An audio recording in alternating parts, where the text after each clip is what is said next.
Hey guys, welcome to or back to my channel. In today's video we're going to be having a wee bit of a girly chat. I asked you guys on my Instagram for suggestions on topics I can talk about, my opinions on things, giving advice, and you guys sent in some corkers, let me tell you. If you do like this video, don't forget to hit the thumbs up, hit subscribe. If you want to see more content from me, hit the bell icon if you want to be notified every single time I post. I'm just going to crack on with the video. I hope you guys enjoy it.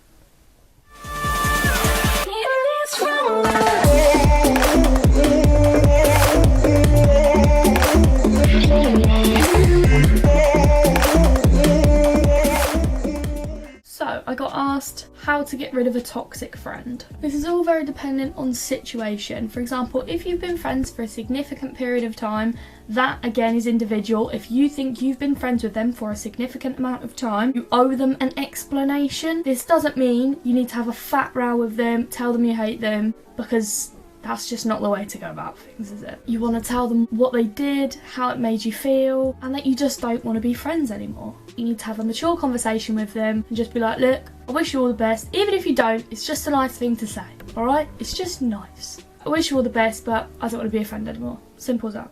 On the flip side though, if you feel like you don't owe them an explanation, like they know full well what they've done, they know it'd upset you, then you can just block them, cut them out of your life and move on, and they'll get the message. But obviously that is very dependent on what they've actually done. I understand that might not be as easy if you're at school, but no one's at school right now. So my brother's asked me to address how our mum is the best. Heck yeah. Yeah, she is. I got the reply comparing yourself to other girls, so I don't know if this was how to stop my opinion on it. A way that you can stop comparing yourself to other girls is by believing in yourself. There's only one you, so you don't need to try and be anyone else. Millions of people look up to Kim Kardashian and think, oh, I want to be Kim Kardashian. What is the point in doing that? There is already one Kim Kardashian. Why don't you take inspiration from her life and incorporate it into making yourself the best you that you can be, because there is only one you at the end of the day. If you want to know how you can learn to love yourself, I'm currently going through this journey at the moment, so maybe I can do a video on that. If you guys want to see it, do comment down below. So I got asked quite a bit about periods, how to comfort yourself, how to be less awkward about it. The sooner you understand how absolutely normal it is, the less awkward your attitude towards it will be. 50% of the population does or will have a period. Anyone with a vagina knows what you're going through because they have been there. My advice for comforting yourself again would be self-care. Run a bath, have a hot water bottle, chill out in bed, just look after yourself. If you want to remain productive, you can't run on empty. Take some time to comfort yourself and get motivated, then you should be able to just get on with your day knowing that you've made yourself feel a bit better. But with deadlines and stuff, unfortunately, they don't wait.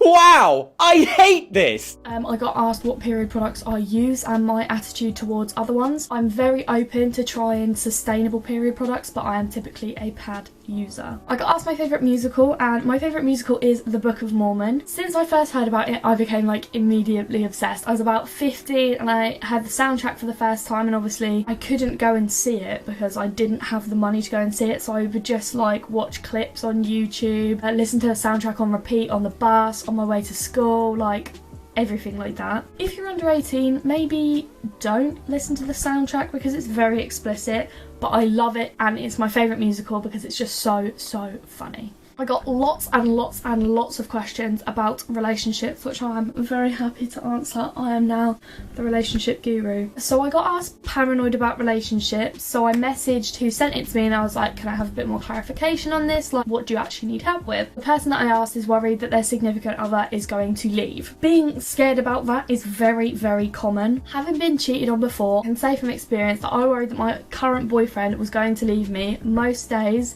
for the first, I want to say like 2 months of our relationship. As hard as this situation is, you have to trust the person you're with. If you are meant to be with that person, you need to trust that, and you need to trust that they won't leave if they are the right person for you. How to spot red flags. So the whole thing with this, I'd say, is just trust your instinct. If you think you've spotted a red flag, you probably have. This is the same kind of thing if you feel like your significant other is cheating, which I did get asked about as well, talk to someone about it, get someone to chat to about it, just kind of shine a light on it and reassure your feelings. If it's a red flag, you need to process it to create an outcome, whether that is confronting them about it, breaking things off, however you want to deal with the situation, how big or small the red flag is, etc. It's all down to you how you react with that. If you think that your partner is cheating, you have to believe it 100%. You have to have a really good reason or piece of evidence before you can confront your significant other. This doesn't mean scream or shout at them, just ask them for a truthful explanation and go from there. This is the part where you decide what you're going to do with the information you've been given. During isolation, I am really struggling without seeing my boyfriend. I miss him a lot, and the way I'm coping is through a lot of self-care and bettering myself, working out my likes, dislikes and my goals. This is also how I plan to do the long distance relationship thing when I'm at university. I'm going to throw myself into my law degree and not only learn educationally but learn more about myself. I want to make new friends, experience living in a new city and experience living alone. Yes, it's going to be hard, but if it was easy it would be so boring. That is what I'm quite excited about for university actually. Finally being myself. Yes, I am so scared about it,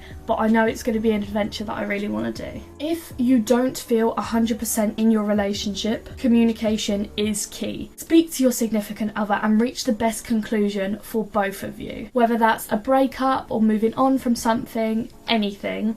If they're still in your mind after the breakup and you're not over them, you might want to kind of erase all of the lovely things that you did together, all of your lovely memories and thoughts about that person, just so that you can create a person out of how toxic they were, out of how controlling they were, out of how manipulative they were. Would you date that person? Realise that you aren't how they made you out to be, how they treated you. You are amazing and you deserve a lot better. I got asked what is something I've always wanted to learn, and I've always wanted to learn to love myself. It's taken me 18 years, but I'm so happy that I'm finally learning. I'm currently changing up my style to make myself feel better about myself, more confident in what I'm wearing, how I look, how I appear to other people. Not that their opinion matters, but it's nice to know that I'm giving off the best version of myself. I've found loads of inspiration on Instagram or Pinterest of people whose styles I really admire. Now, this is very different from comparing myself to those people and thinking I want to be them. You don't even need to think I want to be like them. You got to think I want to be like me wearing that outfit. You want to dress for who you want to be. You should never be embarrassed about not being in a relationship. There is never a right age to be in a relationship, but there is no reason to be embarrassed. If it's meant to happen, it will happen. You just need to give it time. It is 100% worth it, I promise. My advice for starting to apply to university is make sure you start looking as soon as possible, booking yourself onto open days as soon as they are safe to do so. Even if that means sitting on your computer, going on university comparison websites and working out where's best for you, just so you can kind of get a feel for where you do want to look at to kind of whittle down your choices. UCAS let you have up to 5. I personally went for all 5 because I felt it would give me the most opportunities, and I'm very grateful that I did because I got 5 offers back, so I had the most amount of choice to make from that. That's what I would recommend to do. Pick 5. You want to get your application in the minute that you can, because if you're in your last year of college or sixth form, you do not need the extra stress of a personal statement, everything like that. It is really not a fun time, so get it done as soon as possible so that time can be finished. I got asked my opinion on shaving. My opinion on shaving is that it's a preference. Shave or don't. Just make sure you're only doing it for yourself. If you want to shave, then do. But if there's any part of you that's like, do you know what, I don't want to, that's completely fine as well. It's all up to you, it's a preference. I also got asked my opinion on makeup and whether it's good or bad. My opinion on makeup is exactly the same. Wear it or don't. Just do it for the right reasons. Wear makeup if it makes you feel good, not just because someone says that you should. I really enjoyed answering those for you guys. If you do want to see more videos from me, don't forget to click the subscribe button, hit the bell icon if you want to be told whenever my pretty face is on the internet. It's mostly all the time on my Instagram, which will be in the description. I thought I was going to burp, but then I just didn't. I really enjoyed making this video, and I would quite like to make some more if any of you have any problems you would like me to solve. I don't know if you can see my arm in that, but I was trying to be a superhero. If you got a problem, I'll solve it. Turn off the hook while my DJ revolves it. You did that? Why? You could have done literally anything else. If you guys do want to see more videos like this, do hit the thumbs up and then I know what you guys kind of like to see from me. I did really enjoy filming this video and would love to film one again in the future. Hope you guys enjoyed this video and I'll catch you on the flip flop. Bye!